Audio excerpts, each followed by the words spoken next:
मालती ने एक हादसे में अपने पति को कई साल पहले खो दिया था।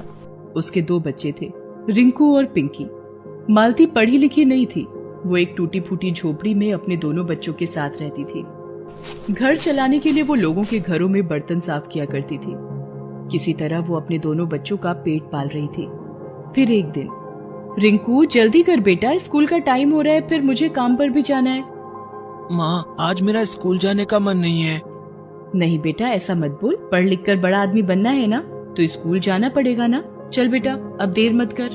रिंकू पास के ही सरकारी स्कूल में पढ़ता था। मालती रोज सुबह पहले रिंकू को स्कूल छोड़ती, फिर पिंकी को अपने साथ लेकर काम पर जाती थी। पिंकी 3 साल की थी। वो एकदम चुलबुली और शरारती थी। मालती उसे अपने पास बिठाकर लोगों के घर काम करती रहती थी। एक दिन खेलते हुए वो बाहर हॉल में आ गई, जहाँ घर के बच्चे टीवी देख रहे थे। पिंकी भी टीवी में चल रहे कार्टून देखने लगती है। तभी घर के मालिक का बेटा बबलू उसे देखकर बोला, ए पिंकी, चल जा यहाँ से, ये हमारा टीवी है। बबलू की उम्र करीब 7 साल की थी। उसके मना करने पर भी पिंकी वहाँ से नहीं जाती। उसे कार्टून देखना अच्छा लग रहा था। इस पर बबलू को गुस्सा आ गया। उसने पिंकी को चिढ़ाने के लिए फ्रिज से एक चॉकलेट निकाली और उसे पिंकी को दिखा दिखा कर खाने लगा और बोला, अरे वाह, कितनी टेस्टी चॉकलेट है यार, मजा आ गया। ए पिंकी, तू खाएगी क्या? हाँ भैया, दो ना। बबलू पिंकी की तरफ चॉकलेट बढ़ाता है, लेकिन जैसे ही पिंकी अपना हाथ बढ़ाती है, वो चॉकलेट पीछे खींच लेता है और जोर से हंसते हुए कहता है, मुंह देखा है तूने अपना? पता भी है कितनी महंगी है ये, चल निकल यहाँ से। पीछे खड़ी मालती ये सब देख रही थी। उसे बबलू पर बहुत गुस्सा आता है, लेकिन वो उसे कुछ नहीं कहती और पिंकी को अपने पास बुला लेती है। पिंकी रोते हुए मालती के गले लग जाती है। मालती उसे चुप कराती है और पिंकी को अपने पास बिठाकर वापस काम में लग जाती है। इतने में घर की मालकिन उसके पास आती है और उससे कहती है, मालती, इस पन्नी में खाना है, कल रात बच गया था, तू ले जा, अपने बच्चों को खिला देना। मालती चुपचाप वो खाना ले लेती है। गरीबी ने उसे मजबूर कर दिया था।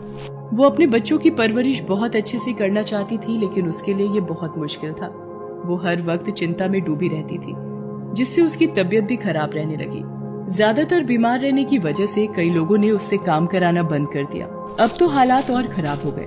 नौबत ये हो गई कि उसे बचे खुचे खाने से ही अपने दोनों बच्चों का पेट भरना पड़ रहा था। वो खुद कुछ भी नहीं खाती थी, जो कुछ मिलता उसे बच्चों को ही खिला देती थी।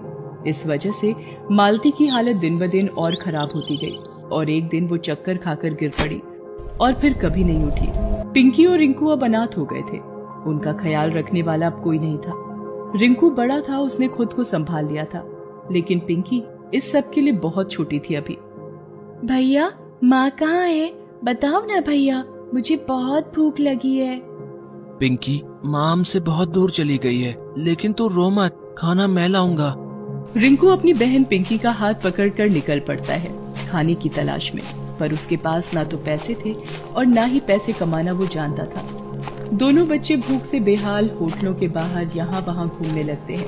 तभी उनकी नजर एक बूढ़े आदमी पर पड़ती है, जो होटल के बाहर बैठकर कुछ खा रहा था। रिंकू उन बूढ़े बाबा के पास जाकर कहता है, बाबा, बहुत भूख लगी है, कुछ खाने को दे दो ना। पिंकी भी ललचाई आंखों से बूढ़े बाबा के खाने को देख रही थी। इससे पहले ही बूढ़ा आदमी कोई जवाब देता, पिंकी उसके हाथ से खाना छीनकर खाने लगती है। ये देखकर बूढ़े बाबा रिंकू से कहते हैं, बेटा, कौन हो तुम लोग? कहाँ से आए हो? तुम्हारे घर वाले कहाँ हैं? रिंकू बूढ़े बाबा को अपने बारे में सब कुछ बताता है। बूढ़े बाबा दोनों बच्चों की मदद करना चाहते थे, लेकिन सच तो ये था कि वो खुद होटल का फेंका हुआ खाना खा रहे थे, जिसे पिंकी ने उनके हाथों से छीन लिया था। फिर भी बूढ़े बाबा ने दिल मजबूत किया और रिंकू और पिंकी को अपने साथ रख लिया और रिंकू से बोले, चलो बच्चों, इस दुनिया में ना तुम्हारा कोई है और ना ही मेरा, आज से हम साथ रहेंगे। बूढ़े बाबा के पास अपना कोई घर नहीं था। वो तो फुटपाथ पर रहते थे और लोगों से भीख मांगकर तो कभी लोगों द्वारा फेंका हुआ खाना खाकर अपना पेट भरते थे। रिंकू और पिंकी उन्हें अपने साथ अपनी झोपड़ी में लेकर जाते हैं और फिर तीनों वहीं एक साथ रहने लगते हैं। बूढ़े बाबा बुजुर्ग भी थे और कमजोर भी, लेकिन फिर भी उन्होंने दोनों बच्चों का बहुत अच्छे से ख्याल रखा। वो दिन भर भीख मांगते, होटलों के बाहर से खाना उठाते और फिर उस खाने को बच्चों के साथ बांटकर खाते थे। इस तरह कुछ दिन तो खाने का जुगाड़ हो गया, लेकिन फिर बूढ़े बाबा की तबीयत बहुत खराब रहने लगी। रिंकू ने बूढ़े बाबा को घर से बाहर जाते देखकर उनसे कहा, कहाँ जा रहे हो बाबा? आपको तो तेज बुखार है, आज मुझे जाने दो, मैं सबके लिए खाना लेकर आऊंगा। नहीं बेटा, नहीं, अब मैं ठीक हूँ। तुम घर पर रहो पिंकी के साथ, मैं जाता हूँ और कुछ लेकर आता हूँ खाने के लिए। बाबा झोपड़ी के बाहर निकले ही थे कि अचानक बेहोश होकर जमीन पर गिर गए। दोनों बच्चे उन्हें सहारा देकर बिस्तर पर लिटाते हैं और बाबा को पानी पिलाते हैं। थोड़ी देर बाद बाबा को होश तो आ जाता है, लेकिन अब भी वो खड़े होने की हालत में नहीं थे।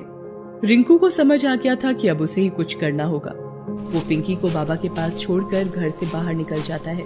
वो पूरा दिन इधर उधर भटकता है, लेकिन उसे खाने के लिए कुछ भी नहीं मिलता। अचानक उसे एक बेकरी की दुकान दिखाई देती है।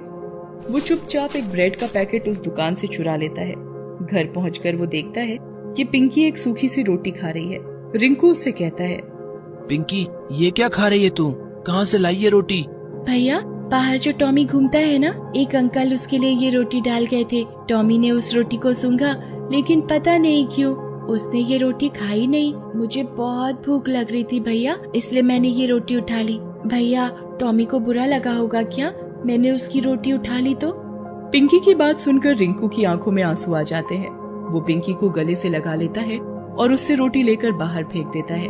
फिर उसे ब्रेड के पैकेट से ब्रेड निकाल कर खाने को देता है। पिंकी बड़े मन से ब्रेड खाती है और उसे खाते देखकर रिंकू को बहुत सुकून मिलता है। रिंकू बची हुई ब्रेड बूढ़े बाबा को खिला देता है और खुद भूखा ही रहता है।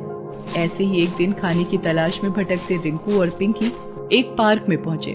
पार्क में लगे झूलों को देखकर पिंकी ने रिंकू से कहा, भैया देखो ना, कितने अच्छे झूले हैं, मुझे भी झूलना है इनमें। चल पिंकी, मैं तुझे झुलाता हूँ। रिंकू पिंकी को लेकर पार्क के अंदर जाने की कोशिश करता है, लेकिन वहाँ का गार्ड उन्हें अंदर नहीं जाने देता। फिर दोनों पीछे की दीवार फांदकर पार्क के अंदर चले जाते हैं। कुछ देर झूला झूलने के बाद दोनों देखते हैं कि पार्क के कोने में मोहल्ले के बच्चे आवारा जानवरों के लिए अपने अपने घरों से रोटी लाकर रख रहे थे। ये देखकर पिंकी रिंकू से कहती है, भैया देखो ना, कितनी सारी रोटियां हैं। बाबा ने कल से कुछ नहीं खाया और मुझे भी भूख लगी है। चलो ना, ये रोटियां लेकर चलते हैं घर। किसी को खानी होती तो यहाँ छोड़कर थोड़ी ही जाता। रिंकू जानता था कि वो रोटियां जानवरों के लिए थी, लेकिन पिंकी को मना करने की भी उसकी हिम्मत नहीं हुई। मजबूर होकर उसने पिंकी के साथ वो सारी रोटियां उठाई और उन्हें घर ले गया। तीनों ने वही रोटियां खाकर अपनी भूख शांत की। अब रिंकू और पिंकी दोनों छिपकर उस पार्क में जाने लगे और जैसे ही वहाँ खूब सारी रोटियां इकट्ठा हो जाती, दोनों उन्हें उठाकर घर ले आते। कई दिनों तक ऐसे ही चलता रहा, लेकिन एक दिन एक बच्चे ने उन्हें ऐसा करते देख लिया। उन्हें देखते ही बच्चे ने शोर मचाना शुरू कर दिया। वो देखो, उन दोनों को हमारी रोटियों को उठा रहे हैं। कितने बुरे हैं ये, बेचारे कुत्तों का खाना ले रहे हैं। इन्हें तो मजा चखाना ही पड़ेगा। वो बच्चा अपने सारे दोस्तों के साथ मिलकर रिंकू और पिंकी का पीछा करते हैं। वो देखते हैं कि रिंकू और पिंकी उन रोटियों को न सिर्फ खुद खा रहे थे, बल्कि बीमार पड़े बूढ़े बाबा को भी खिला रहे थे। ये सब देखकर सभी बच्चों का दिल पिघल जाता है। सारे बच्चे अच्छे घरों से थे। उन्होंने रिंकू और पिंकी के बारे में अपने माता पिता को बताया। सभी ने रिंकू और पिंकी की मदद करने का फैसला किया। बच्चे अपने माता पिता के साथ रिंकू और पिंकी की झोपड़ी के पास पहुँचे। इतने सारे लोगों को देखकर रिंकू ने डरते हुए उनसे पूछा, आप लोग यहाँ क्यों आए हैं? हमें माफ कर दीजिए, आगे से हम नहीं उठाएंगे वहाँ से रोटियाँ। तभी एक महिला आगे बढ़ती है और रिंकू के सिर पर हाथ रखते हुए कहती है, डरो मत बेटा, अपने बारे में सब कुछ बताओ हमें, हम तुम्हारी मदद करना चाहते हैं। और ये बूढ़े बाबा कौन है तुम्हारे साथ? फिर रिंकू ने सब कुछ बताता है, अपने और पिंकी के बारे में भी और बूढ़े बाबा के बारे में भी। सब कुछ जानकर वहाँ मौजूद हर किसी की आंखें नम हो जाती हैं। सभी लोग मिलकर बूढ़े बाबा का इलाज करवाते हैं, साथ ही तीनों के खाने की जिम्मेदारी भी लेते हैं। हर रोज कोई न कोई अपने घर से तीनों के लिए खाना लेकर आता। अब रिंकू और पिंकी को ना तो चोरी करने की जरूरत थी और ना ही कहीं से खाना उठाकर खाने की। दूसरी तरफ अच्छा इलाज मिलने से बूढ़े बाबा भी पहले से बहुत अच्छे हो गए थे। लोगों ने उन्हें अपनी सोसाइटी में चौकीदार की नौकरी पर रख लिया, जिससे अब वो कमाने भी लगे थे। रिंकू और पिंकी को उन्होंने जल्दी ही स्कूल भेजना भी शुरू कर दिया। ऐसा नहीं था कि रिंकू और पिंकी को अब अपनी माँ की याद नहीं आती थी, लेकिन वो इस बात से खुश जरूर थे कि अब वो अनाथ नहीं थे। बूढ़े बाबा जो उनके